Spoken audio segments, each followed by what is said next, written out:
Equity Avenger community. I'm so thrilled to be with you today for Equity Chat 2.0, where we have an incredible guest with us today. I'm pleased to introduce Dorcas Cheng-Tozun is an award-winning writer, editor, speaker, and social impact professional. She's the author of Social Justice for the Sensitive Soul: How to Change the World in Quiet Ways.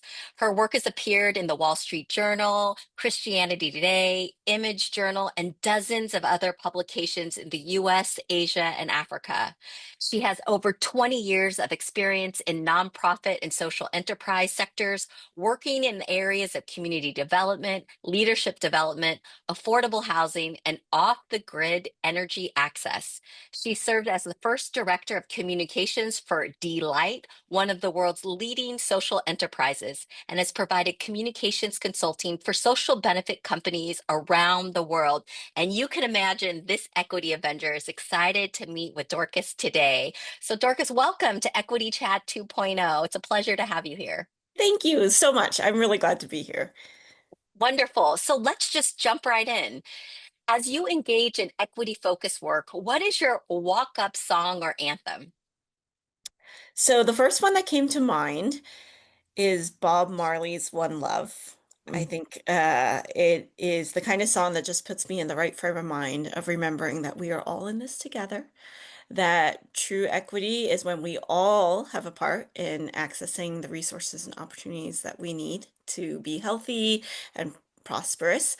And that's only going to happen if we genuinely care for one another, if we come from a place of love and we realize that we are all in the same boat together. I love that. It's one of my favorite songs. One Love, One Heart, right? Such Yes. an anthem. It goes across many ages. So I love the fact that you've selected that song. Um, was there a defining moment or experience that catalyzed your journey to engage in social justice work? Yeah, it actually happened when I was in college. I was a sophomore in college at the time. I signed up for what they called an alternative spring break, which is a service learning trip that you take over your spring break holiday. And so I'm from the San Francisco Bay Area. We spent a week in the Tenderloin district of San Francisco, which is one of the lower income neighborhoods in that city. And we were focused on the issue of homelessness and what that looked like. And this was a little while ago, but even then, it was a big issue, remains a huge challenge today. And it was the first time in my relatively young life that I began to understand that the circumstances that people found themselves in were not always by their own choices. That is what I had been taught and told. I had grown up very sheltered, had been told that, people make poor choices. That's why they end up where they are if they're struggling. And this was a moment when I got to see for myself. I, got to sit down with people one on one, hear their own stories of their journeys, and to recognize that that is oftentimes not the case, right? That there are these systems and laws and policies and ways of doing things that keep people down, that make it really difficult for people to break out of a cycle of poverty or to, be able to overcome barriers set up by racism and other forms of discrimination. And it opened my eyes to the fact that, wait a second, this is extraordinarily unfair. Right. And at the same time, if we are talking about systems, laws, policies, norms, those are things that can be changed. And so that's what really began to inspire me to think like, okay, I think this is what I want to do for the rest of my life. I have no idea how to do that or what that's going to look like, but I'm going to give it a shot. And so I think that that was the experience that really lit a fire within me. I love that because I think, and the just you saying light a fire within you, I just think of the power you've like connected two things, which is education and service, and how that Absolutely. can actually just like actually ignite something in someone. And I'm here in Oakland, California, right here in the Bay. Grew up, I would say I'm very Bay, so I know the Tenderloin Yeah. very well, and certainly seeing its own trajectory and change, but knowing that just a service learning sort of project opportunity for you really galvanized your work. And I know there's so many equity warriors out here, equity Avengers that have had similar experiences. So I love how Yeah, that just opened your mind to different absolutely. things. So, to grow in our social justice work, we must continue learning and partnering with others. How do you educate yourself and who is informing your practice? Well, I am an avid reader, as you can guess by my overflowing bookshelf behind me. I'm a little out of control with the books, but certainly, reading different voices, both short form, long form, Mm, that's nonfiction, fiction. That's been really helpful for me in my growth, in my ability to empathize, in my opening my eyes up to different life experiences of different individuals and what they're struggling with. I also just love the opportunity to meet new people, to learn from them. I really believe that each individual, no matter who they are, where they come from, what they do, right? They bring a fresh perspective. They have fascinating ideas, life experiences that are really valuable to bring to the table. And so when I meet new folks, I'm always looking for that, I'm really curious, wanting to learn more from that individual person because you never know, a single encounter could really transform you. And I've also been recently meditating on, now this is going way back, but the Peace Prayer by Saint Francis of Assisi, oh, wow. which some may have heard of it. The first couple lines are, Lord, make me an instrument of your peace. Where there's hatred, let me sow love. Where there's injury, pardon. Where there's doubt, faith. Where there's despair, hope. Where there's darkness, light. Where there's sadness, joy. And so that's been something that has helped me to remain grounded and Mm, remembering, who am I? What am I trying to do here, and for what purpose? And moving back into the more contemporary, I think sort of the modern version of that might be somebody like my friend Drew Jackson, who is a pastor and a poet. He works for the Center for Action and Contemplation, which is founded by Father Richard Rohr, which is all about, how do we do the inner work to ensure that we are grounded in love and compassion and in the right motivations before we go out and do the the work outside in the world, right? Before we engaged, are we coming from a place of genuinely wanting what is good for everybody around us? And so that is a really, really helpful reminder for me. I'm also in the middle of reading Tricia Hersey's book Rest is Resistance, and again, another voice speaking to the importance of, let's make sure that we are healthy, that we are coming from a good place of who we authentically are before we go out and engage in the world. yeah. Oh gosh. I just am so like enriched by just hearing you talk about the things that are grounding you. And I think the idea about like, I mean, people want human connection, right? That's the biggest thing. So your Absolutely. wonder and the genuineness of sort of grounding your work and looking for places that feed not only your own soul so that you can actually feed others is such a big part of the equity work. So I love the way you've woven that together beautifully. We all have a vision of the future we want to live in, Dorcas. What is your freedom dream for social justice, and what gives you hope for its future? Well, I obviously cannot take credit for this. I am borrowing this vision from Dr. Martin Luther King Jr., but his vision of the beloved community, right? Which Hmm. is that not only would everyone have their basic needs met and be treated with dignity and have the opportunity to flourish, but there will be genuine respect and care for one another, right? We don't have to all agree. We're certainly not all going to be the same, but we do need to choose love over Hmm. hate, right? To be willing Hmm. to listen to one another, to try to understand one another, to see one another as human beings first before anything Hmm. else.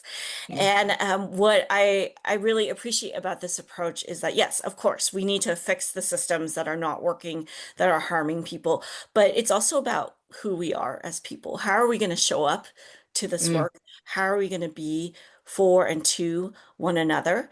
And I think so often, and I have fallen into this myself, but it can be very tempting to engage in social justice work from a place of anger or resentment or even wanting sort of vengeance, right? Like getting what's mine. And that will fuel us for a little while, but ultimately, I think that that can end up causing more harm than good.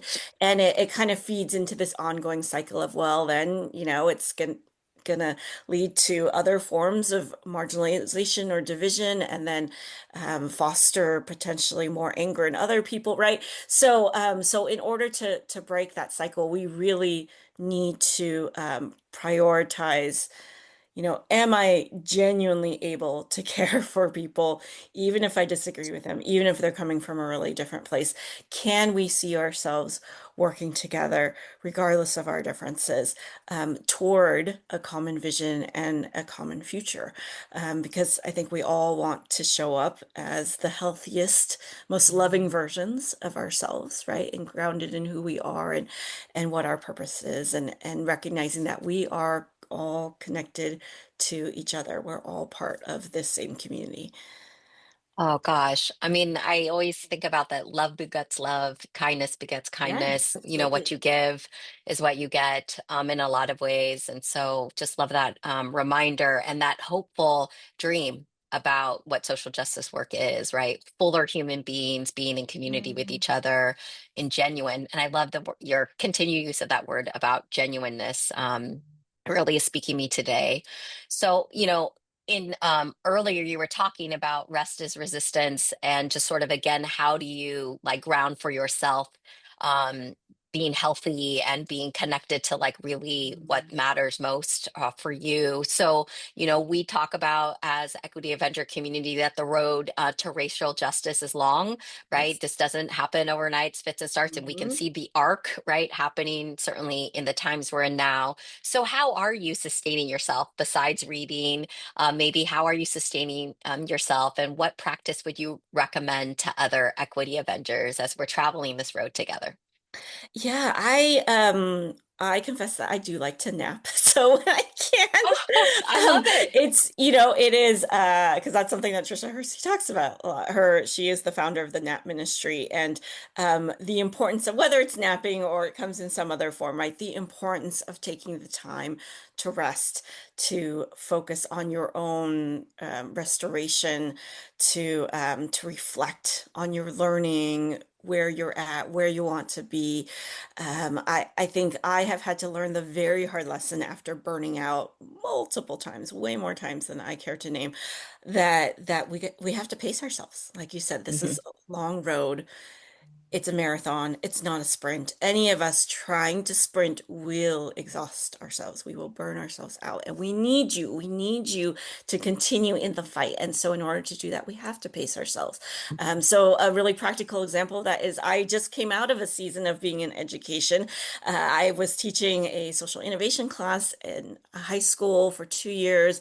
Brand new experience to me. I had not previously been an educator. I have so much respect now for people who are in education. It's incredibly challenging and also meaningful work.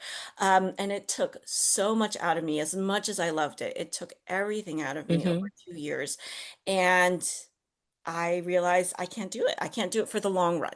And Hmm. so I walked away from that position, have been taking a few months off, trying to figure out what's next. Um, so I don't, I know that's not possible for everybody to take time off, but I would certainly, if there's just even little pockets, right? A weekend off, a long weekend off, just even an afternoon to rest or to do something, to find something that gives you joy, right? Whether it's spending time at the beach or outdoors or at a concert, right? These things matter because not only do they restore and strengthen us, I think they sort of remind us of the beauty of the world and the beauty of other human beings and why we're in this to begin with, right? Hmm. And one specific practice that has meant so much to me, this has been around for a long time, but I learned it from my friend Oshita Moore, who is a pastor in Minnesota. It's called the loving kindness meditation, right, or prayer, and there are lots of different forms of it, but essentially it is a meditation in which you are wishing love and health and grace and goodness for yourself, but also for others, including those you like and those you don't like. I mean, that's actually really, I feel like, where the hard work happens, right? Where it's like, Mhm. oh, this is not somebody that I would normally wish good things upon, but there is a discipline in, how do we train ourselves to still hope for health and wellness and flourishing for people that we really disagree with and are in conflict with. And there is something that happens in your heart when you are willing to say the words, whether or not you are feeling them, but whether when you say the words and say, I wish this for this person. I really pray that they will find goodness and love and joy in this day, right? I think that is a wonderful place to begin in trying to nurture ourselves as well as to grow our hearts for those around us.